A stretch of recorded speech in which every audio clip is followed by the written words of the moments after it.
Chairman PTI ने अटक jail से अडियाला मुंतकली की दरखास्त वापस लेने का ऐलान कर दिया। ऑफिशियल सीक्रेट एक्ट के तहत अदालत के रूबरू बयान दिया कि वो अटक जेल में एडजस्ट हो गए हैं।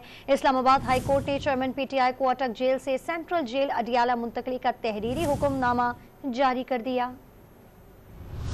चेयरमैन पीटीआई ने अटक जेल से अडियाला मुंतकली के मामले पर यू टर्न ले लिया। जराये के मुताबिक उन्होंने ऑफिशियल सीक्रेट एक्ट के तहत अदालत के रूबरू बयान में अडियाला जेल मुंतकल न करने की दरखास्त की और मौकफ अपनाया कि वो अटक जेल में एडजस्ट हो गए हैं। वकला को जेल तब्दील करने की दरखास्त वापस लेने की हिदायत करेंगे। इस्लामाबाद हाई कोर्ट ने चेयरमैन पीटीआई को अटक जेल से सेंट्रल जेल अडियाला मुंतकल करने का तहरीरी हुक्मनामा जारी कर दिया। इस्लामाबाद हाई कोर्ट के चीफ जस्टिस आमिर फारूक की जानिब से जारी हुक्मनामे में कहा गया है कि चेयरमैन पीटीआई के अटक जेल मुंतकली के तमाम अहकामात और नोटिफिकेशन कालादम करार दिए जाते हैं। चेयरमैन पीटीआई का स्टेटस एक अंडर ट्रायल कैदी का है। इस्लामाबाद की अदालतों में अंडर ट्रायल तमाम कैदियों को अडियाला जेल में रखा जाता है। चेयरमैन पीटीआई को अटक जेल में रखने की कोई माकूल वजाहत नहीं। हुक्मनामे में कहा गया कि चेयरमैन पीटीआई साबिक वजीर आजम रह चुके हैं, इनको जेल में बेहतर कैटेगरी की सहूलियात फराहम की जाएं।